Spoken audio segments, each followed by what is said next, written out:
Yeah, we took Monday off yesterday, and then so we're back, lifted, watched our tape versus Chattanooga this morning, and we are about to go to practice right now, and hopefully we can have 2 or 3 good days of practice, and then take which I think everybody in college basketball, it's a great time to take 4 or 5 days off. We'll, after the Middle Tennessee game, drive back here. Everybody will fly home, and then we come back on the 26th. So, but looking forward to getting to Bridgestone, and it's a place that at Middle we played, probably 4 or 5 games since I was there, and you get a chance to play another neutral site game, and against a team that we're very familiar with, and then obviously gives you a game in the building that the SEC tournament will be played in March, which both those things are good for our team.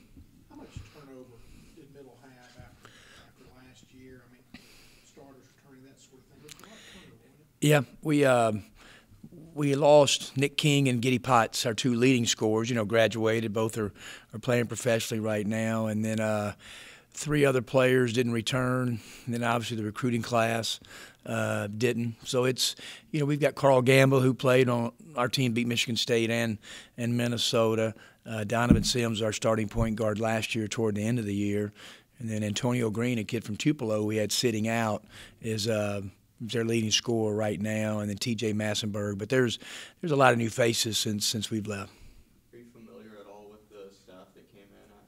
Yeah, I've known Nick. We played Nick's team at Asheville in the Great Alaskan Shootout 2 or 3 years ago, and have a lot of respect for Nick, his staff, and I think they're going to do a really good job. They've played maybe the toughest non-conference schedule in the country. I mean, we'd set it up tough, and we'd always kind of done that.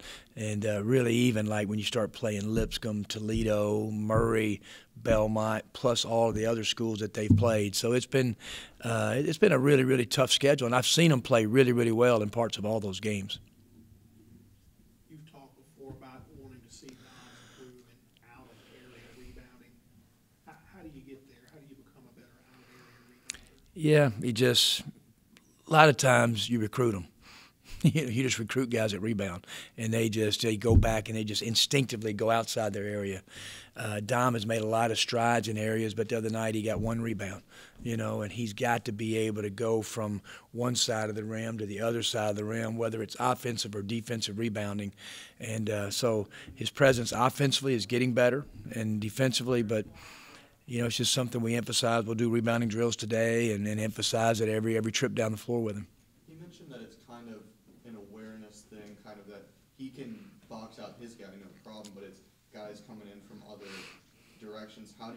Is there a way really to grow that, like, I don't know, peripheral vision awareness at all? Yeah, the biggest thing is that the great ones can box out and then disengage. Sometimes guys can box out, but they can't leave their guy to go and rebound, and so you've got to be able to box out and then disengage to go rebound it. And he does a good job a lot of times of boxing out, and then he's got to go pursue the ball.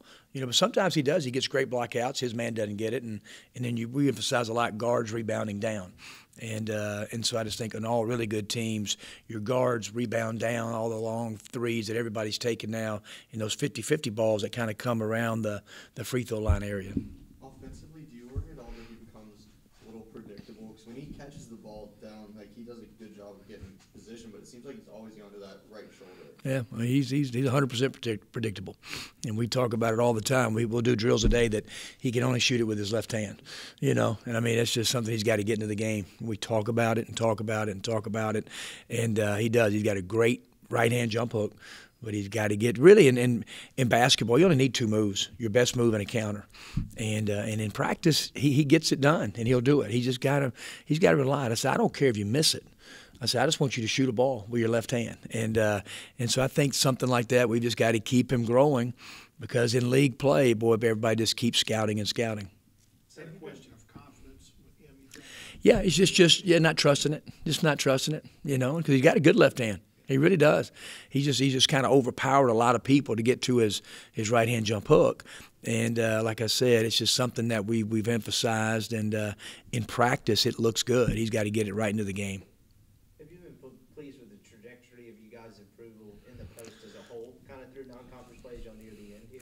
Yeah, you know, when you kind of look at it for 40 minutes, because really both those guys are just splitting time. Some guy played 22 minutes, some guy played 18 minutes. And you look at kind of the 40-minute total, you know, and then he and Bruce have got kind of good stats at that particular time. You know, Bruce scored 15 in 15 minutes. Dom did some nice things. Bruce has got to keep getting better defensively. But as we all know in this room, you guys have seen it, you know, we've got that area right there in the league play. When you start going against these guys in this league, I mean, it's going to have to get better and better. I asked Don this earlier. Is there a team y'all played through non-conference play most comparable to what you'll see in the SEC? Is there anything close in terms of the post? Baylor, probably Baylor, the most athletic. Butler is just physical.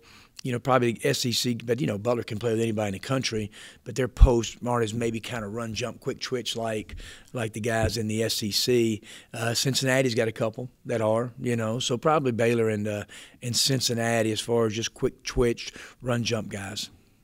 Back to middle, obviously you're not playing in Murfreesboro, but just looking across and seeing those uniforms and some of the guys that you're familiar with, how's that? Like, is that going to be weird at all? How's it going to feel? Oh, yeah, it will be, no question. I mean, I can sit here and tell you it's another game, but it's not. I mean, I got a lot of sweat equity. Our whole family does with that place, you know, and when I look at them I just get the stat sheet, and it's like I'm looking at my team, you know, just looking at the MT at the top. So you've looked at it every day for 16 years, and so it'll be different. And I do mean this, though. When you tip it up, it all goes away, and it just gets to be a competitive game. But until then, you know, I've had tons of calls. I mean, I've had a lot of my Murfreesboro pals come to games here already. You know, they come down and watch us play. And so it'll be bittersweet, but it'll be great to kind of get back and see a lot of people that were so good to myself and our family. What have those calls been like? This joking? Have they been competitive? No, it's just been good. It's been good. I mean, you know, I think some fans will be torn too. I mean, they have a great love for Middle Tennessee, but some of my best friends, you know, and so they'll be pulling kind of for both teams, I think. And but they've all been good calls, and it's been fun. I've been on, you know, 2 or 3 talk shows already in Nashville. Some people that I was on with, you know, for just, you know, years and years, and so it will be. It'll be a game that'll have some interest in that area, and we've got tons of Ole Miss alumni there. So we hope that we'll get a good representative base of coming. And then hopefully they come back for the SEC tournament. So where does Allie line up from? Oh, Allie, she's hotty-totty. I promise you that. Now, she's going to the women's game. I mean, she loves Yo's team, and so we're going. I think Yo's team's play here tomorrow night, and we'll go to that game. Isn't she here tomorrow night? Yeah, I thought so. And then, but Allie is going to Murfreesboro. She wants to watch the Lady Raiders play on Thursday, so she's going to go to that game on Thursday. And then it's Allie's birthday on Saturday.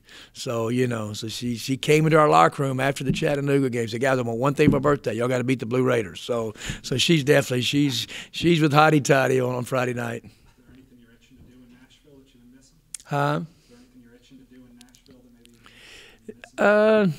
Not really. It's a cool place, you know, and we've all, you know, we went to a lot of different places. I've got some pals that we may go have some dinner at one of our spots on Thursday night after we kind of do all of our meetings and stuff with our team. Where do you eat? I lived in Nashville for 4 years. We're going to go to a place called Fifth and Taylor. It's in Germantown. So I love Fifth and Taylor. I love the Southern. I mean, I love the Southern. There's a lot of great spots, but I think we're going to Fifth and Taylor on Thursday night. How does the preparation change when you look on film at a team that you're so familiar with? Just their style has changed. You know, there's some similarities to it, and they run crisp, hard offense. But, you know, there's some things that we have played against that they do. Some things are a little bit different. But really it's just another scout. Win Case has got the scout. And but like I said, there's a lot of players that we're not familiar with that we've got to, you know, that we didn't coach every day. How many will turn out for this game, Kermit? Will it fill it up? Not Bridgestone, not 18,000. You know, we do. I think still we had we played a doubleheader one time. We played Memphis, who was the #1 team in the country. Tennessee played Western. We put it together. It was a Sun Belt SEC deal. I think we had 18,000 people. Usually for a game like this, we'd draw 8,000 or 9,000, kind of lower bowl to be filled. And so I hope we'll have a good crowd like that on Friday night. What do you think the value is of playing in Bridgestone with the tournament? I think it has great value. I really do. I mean, especially if you can win and have a good feeling about it. But just knowing the locker rooms and getting to be able to shoot balls in the arena, because usually before those tournament games, there's not a lot of time that you get to practice in the gym because there's so many teams, so many games, and I think it has really, really good value, and that's why a lot of teams sometimes would come and play us in there just because they got a game in in Bridgestone before the tournament. Will you stay at the same place as for when you play Vandy, just for the repetition factor? We're not. We're going to stay at the Hilton right next to it, and then a different place when we play Vanderbilt. And I don't know if it was booking different places. I'm not real sure. So.